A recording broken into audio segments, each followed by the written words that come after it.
Welcome back to Call the Damn Leads, the show by sales professionals for sales professionals. I'm your host, Drew B. Wilson. With more than 2 decades in sales, I've seen it, been through it, heard about it. Now I'm bringing it to you, my favorite people in the world, the sales community. Because let's be honest, this is the greatest job on earth. Doesn't matter where you come from, what background, what personality type, you can create an amazing life in sales. Today's guest, definitely not a stranger to that journey. I'd like to welcome Wes Towers. How are you today? Thanks so much, Drewby. It's a nice early start for me today, 5:30 a.m. So ready to get cracking with this conversation. A man after my own heart. I love the 5 a.m. club. It has been a big game changer for me, so I always appreciate anyone who's willing to get after it early. And, man, I want to jump right in. I want to hear your crazy sales story. Sure. So, I do websites and SEO. That's our business. So selling SEO has become a little bit challenging just with all the changes with how Google operate and the Google AI overviews and that sort of thing. So with those challenges, it's become a just to set the expectations really well in the sales journey. So I had a new potential client, met with him, explained the changes and the likely changes and how things are likely to evolve with SEO, and we're calling it search everywhere optimization. So I explained to him there's less traffic coming through Google these days to websites simply because of the answer. When people are in the early phases, they're finding the answer to their research on Google itself. So they're not visiting websites. So lots of people are getting a whole bunch less traffic. So we can do the optimization. It doesn't necessarily mean your traffic's going to climb because we don't know what Google's going to do precisely. However, you should get more leads and inquiries because people are using other tools like Google, so like ChatGPT and the like to do research. And the same principles apply to what we optimize for Google. They now apply for AI. So I explained that whole process because I wanted it to be clear, transparent, and didn't want him to be disappointed after the process. So I did that, and so he understood. Okay, there might be a bigger game to show up in ChatGPT. So that was great. He bought into that idea, but it's also new. So I was also concerned. I always want to over deliver on the promises we made. So I didn't promise, but I said there's a good chance given your industry to show up. And fortunately enough, just last week he called and said, "Hey, you were right. I got a major contract off the back of ChatGPT." They searched for his particular service offering and who's the best one. I won't say what it was, but who's the best in Australia of this service. So someone miles away called him because ChatGPT said he was the best. So that's I guess a two-pronged sales story. So for me to be able to sell the changes because things are changing rapidly. So I was thankful that he came on board, but for his small investment, he won a $140,000 contract off the back of that. So it was phenomenal success for him. So, great case study. So that's what I'm stoked about. I tell everybody about that. So because it was just a small program, he signed up. We just cleaned up a few things and adjusted some things. $3,000 investment with me, $140,000 outcome for him. So, they're the stories you dream of, right? So, yeah. There's a couple things I want to pull out of there because that's super awesome. I love stories like that. Nothing makes me happier than, when you bring on a client, you do your job, you do it wonderfully, and then they call you back and they're like, "Hey, I got to tell you about this." Because you kind of almost are like, at first a little bit worried. You're like, "Oh God, what's going to happen here?"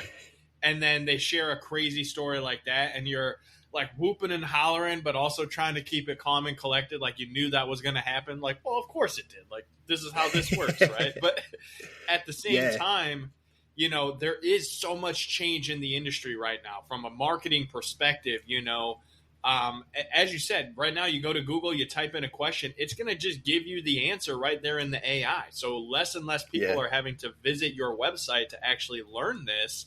But what I really appreciate about you and how you approached it is, listen, that's not the only source for traffic. Now that we have these tools, we can expand upon what information we're leveraging to make sure that when they're searching for our product or service, we're the top of mind. We're the one that the AI decides, hey, these are the best of the best. These are the folks that we're going to set you up with. And so how did you end up kind of getting into the SEO space? Like, what made you decide to start building websites and going that route? Yeah, so I studied graphic design / multimedia. So I moved into, from there, I started working in marketing companies, and I guess that's where I cut my teeth early. I mean, when I started, I got a job in an award-winning marketing company, but they'd never designed a website. That's how old I am.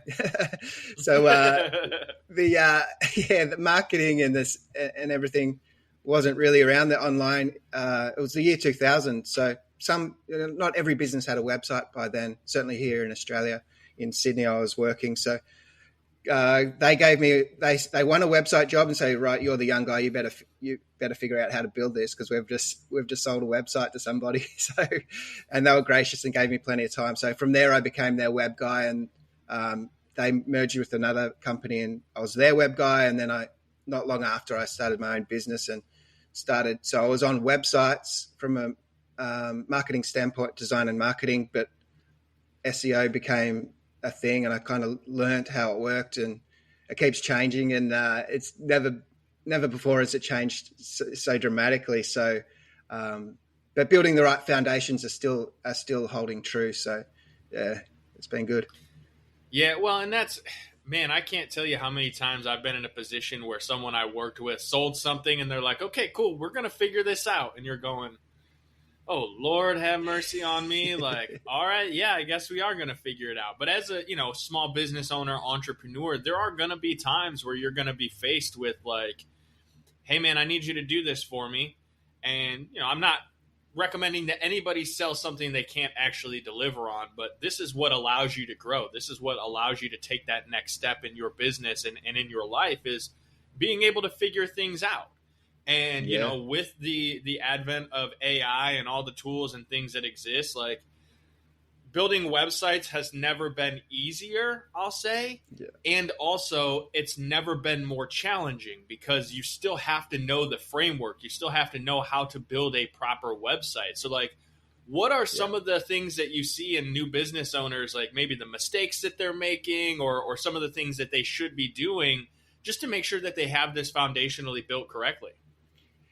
Yeah, so they need to be really, really clear on their message. So two things: their voice, their unique voice, so how they say things, but then their core offering, what sets them apart truly, because it's so easy to punch out content these days that's generic, because, you see people making the horrendous mistake of just jumping on their preferred AI platform and getting a piece of content written there and just copy pasting it straight into their website. So that can be a real problem, because it's just the same. It's just the average of everybody else compiled into one piece of content. So no one wants to be average.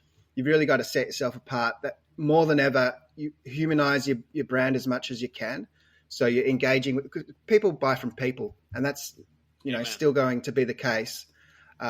So you've got to humanize your brand, clearly communicate that message concisely, compellingly on your website. So by the time they get to the sales call, there's consistency around what you're communicating and selling, just not crunching out about a whole bunch of stuff on ChatGPT to try and rank. That's a clear mistake that a lot of people are making right now. Hey, and I can speak to that personally, because I made that mistake early on. I was a believer like, hey, more content, the better.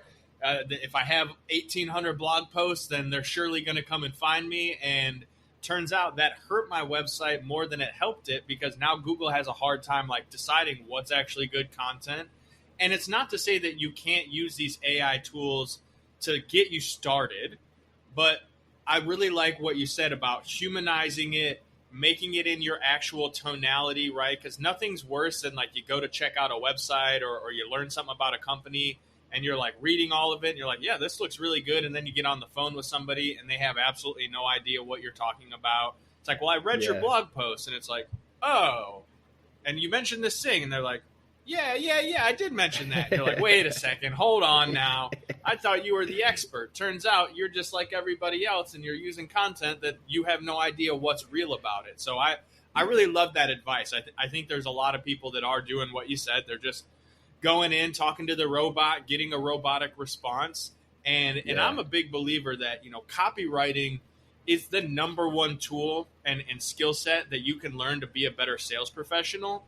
And I know for a fact that having great copywriting skills allows you to leverage AI at a much, much higher level, because you know how to explain what you're looking for, what the conversation should actually look like. It's a combination of sales and marketing all in one. And so, like, how does, maybe a small business owner or entrepreneur, how do they compete with the big guys that are spending, thousands and hundreds of thousands of dollars on marketing to be able to continue to show up in the marketplace right now? Like, what do we got to do? Yeah, well, it really helps to niche into something clear and specific. So you can be the leader in your small niche. And so when people end up finding you, however they find you, there's a point of distinction right away. So you're a specialist all of a sudden. So if someone is in that field and they go, right, well, this guy knows precisely what I need because he's done it for a bunch of people just like me. So that makes the whole thing so much easier, niching into what you do best. So, and it's just oftentimes it's just removing the other stuff. So we're working with a website the other day, a few weeks ago now. So they had so much service offering on their website, but it turned out a lot of it was just not even delivered by them. They were on selling a bunch of stuff, and the margin wasn't all that great anyway. So all of that stuff was diluting their core offering, which is highly profitable. So it was clear to me, an external perspective can find these things so much easier. It was clear to me all this stuff should just be removed. It's just not helping your core message. And so they bought into that idea, and we've done that. I'm really absolutely confident, because it's only just happened, but I'm confident they're going to improve their sales right off the back of that. Just saying less sometimes is better than trying to card the net too wide, I think. Yeah, I'm going to tend to agree with you on that. I've met a lot of business owners and sales professionals that, like, they got 9 different offers, right? It's like, oh, well, we could do this, and then we could do this, or we could do this. And it's just like, no, simplify it, right? I had a mentor that used to say, KISS, baby, keep it simple sells. And a lot of times, what you're saying about, well, they had all these offerings, but the margins weren't that good. A lot, like I had one guy in particular that I was chatting with. He was telling me, he's in the medical space, that they had one service they were offering that they thought was just absolutely killing it, like constantly had their calendars full, was just like in and out all day long. And then they ran the numbers and realized that for every person that walked through the door, they were actually losing $100. Even though, like, up front, it looked really good. But when they started looking at the numbers between the manpower and the overhead and everything, they were losing money on it. And so they cut that out, started focusing in on, one of their other offerings. Profits went sky high, margins through they were doing so much better. But it's, as you said, like, sometimes you think having more is going to make you more attractive. But at the end of the day, people are showing up because they have one main problem that they want to solve. And if you're the person who's like got the most authority and the best ratings and rankings on how to solve it, then more than likely they're going to want to work with you. And so, like, in the small business space, and again, I talk a lot about entrepreneurs and small business owners, sales professionals, you fit right in here with this, right? How can we kind of cut some of the marketing jargon? How do we kind of help the folks that are listening not make the mistake of falling into the average, as you said, like everybody else is doing? Yeah, so the conversations to help clients through that process is to just discuss what they dislike in the industry. What's everyone else doing poorly or badly?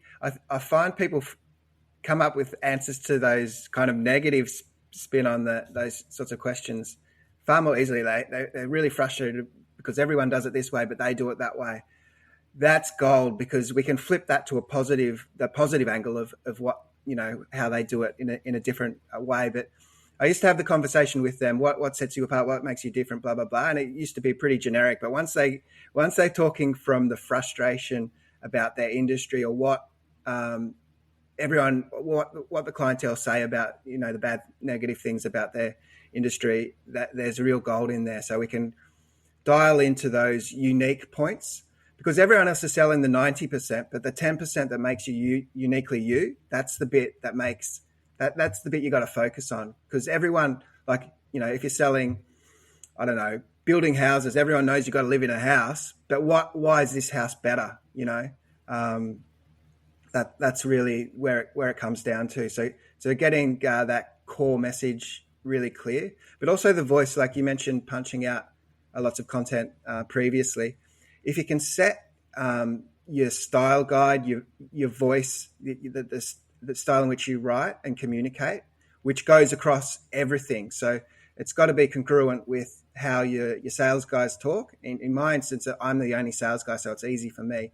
So the marketing message is built around how I communicate a sales conversation, because if it's not, there's inconsistency. So all the writing within the website, all the content, the blogs, everything, I've got a voicing document. I use AI to get a first dirty draft done, and then I work over it and make sure it's spot on, and adjustment, and including anything that's uniquely mine, so case studies, examples, and naturally you're talking about location as well if you're talking about case studies, which is really important too, to help show up in Google and the like as well. So yeah, I think that leads a lot into like the trust and credibility aspect, right? I think if someone, and we kind of mentioned this earlier, but like if someone lands on your website and they see a specific piece about, let's just use home builders for example, right? Like, we are the top rated home builder in the entire county.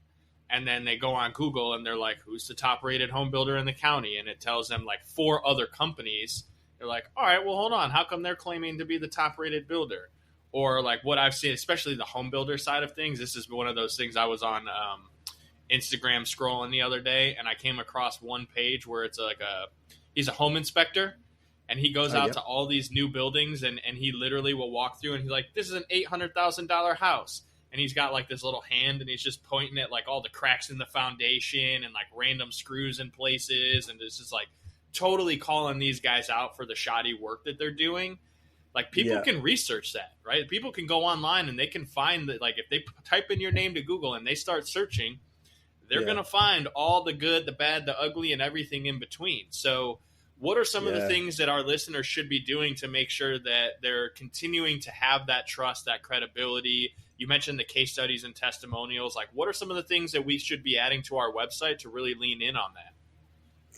Yeah, so that everything you can control within your website is a space you control, which is, so I always think it should be a core aspect of what you do online.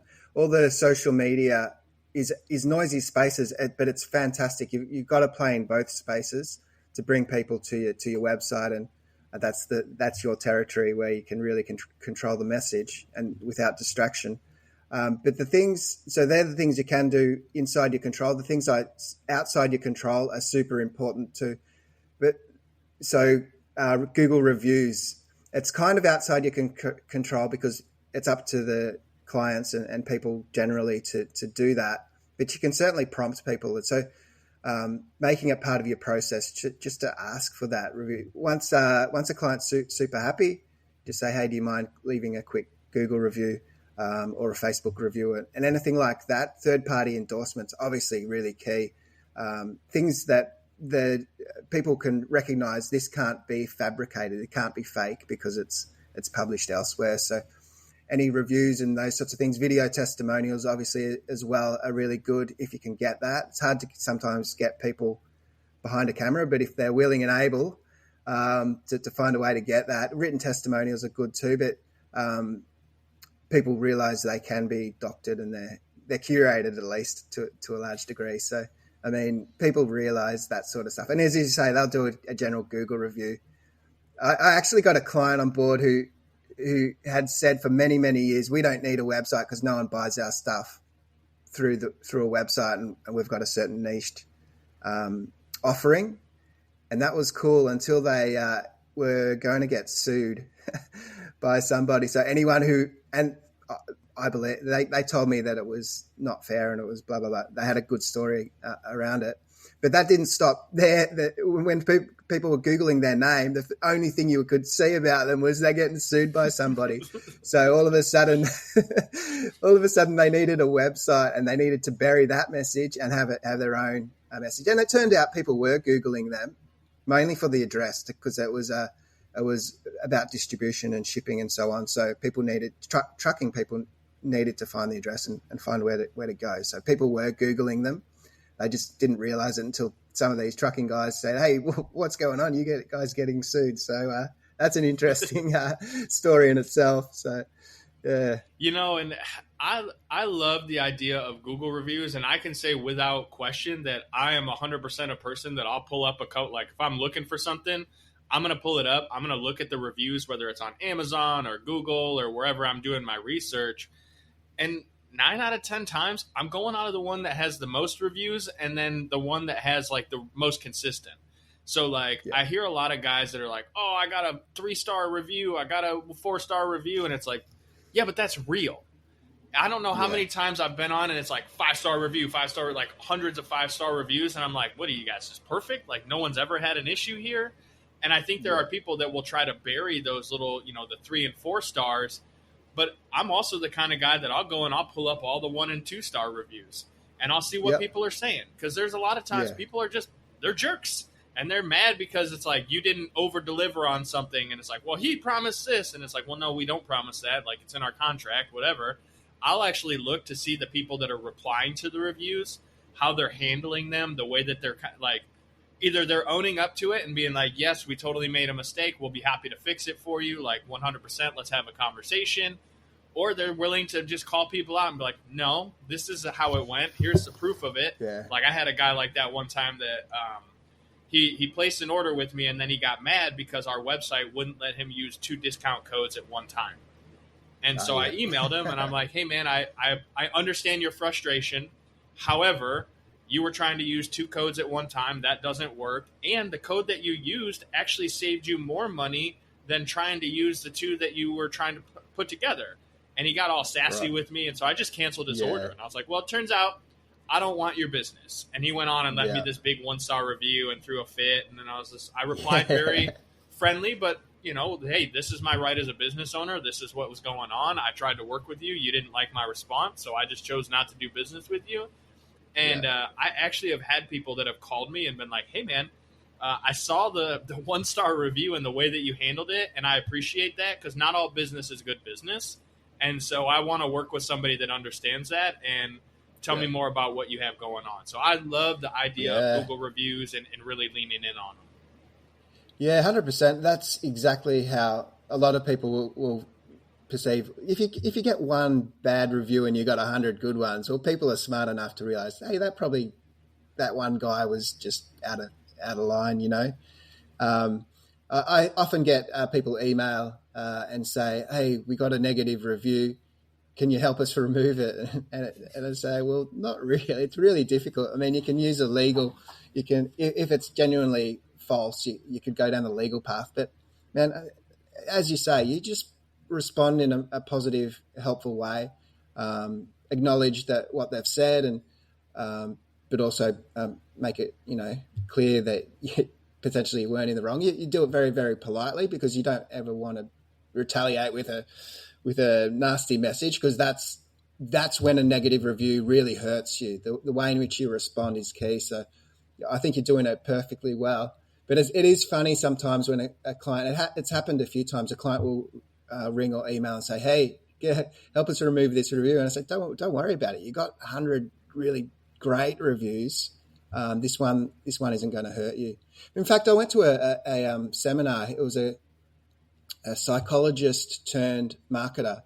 And he was saying to have a less than 5-star review actually performs better than a 5-star review, simply because it's more believable and there's more trust around that. So that's really interesting.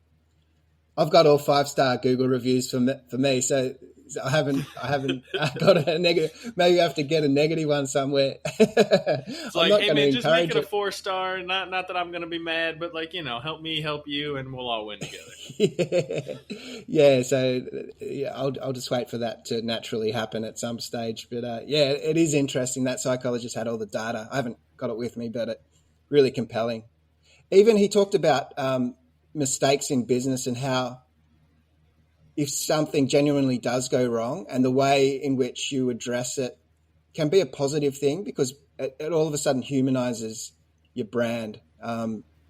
If you tackle these things in the right way. So it's helpful to know that the long game really is the key. Yeah, I have a client that's in the like the auto detailing. They do ceramic coatings, things like that, and Yeah. they had done a big job for a client. The product that they used failed. They called the manufacturer and were like, hey, this is what happened. And the manufacturer was like, oh, no, we're not covering that. And so he had to eat like a $6,500 replacement for this client. And he did that. Yeah. And, he explained the whole situation to the client. And they went on, they left him a glowing review, talked about how there was like this mistake and that he fixed it. And he's gotten business from it. And like, it's so interesting, the psychology behind, like you said, how you handle and deal with those situations where you could realistically be in the wrong or not. Like, again, it was a manufacturer defect, not him, but he still took ownership of it. And that's going to lead to significantly more business than if he'd have just been like, oh, well, sorry about your luck, And man, Wes, I'm sure we could probably nerd out about this all day because I love these conversations, but I want to be respectful of your time. I know it's early over there. What's the best way for our, myself and our listeners to come find you, follow you, check out more of your content? Because I'm sure it's filled with gems, just like today's call. Yeah, thanks. So the easiest thing is to visit our website, uplift360.com.au here in Australia. And from there, you'll find my social media as well. So my personal LinkedIn is on there. So, and I connect with anyone who reaches, wants to connect on LinkedIn. So that's often the best way to get me as well. So yeah, uplift360.com.au. I love it. I'll make sure all of that's down in the show notes for those of you that are checking us out online. Be sure to follow Wes. I know I'm excited to go check out more of his content. We've had an awesome conversation today.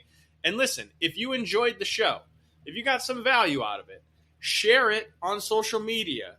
Tag the two of us. Let the world know that you invested a little bit of your time here. You got something from it. Maybe send this to someone who has a really crappy website that needs to learn some of these lessons, or one of those people that's like constantly just copy pasting their awful AI, content. Like, don't tell them they suck, but just be like, hey, I heard this and I thought of you, and send it their way.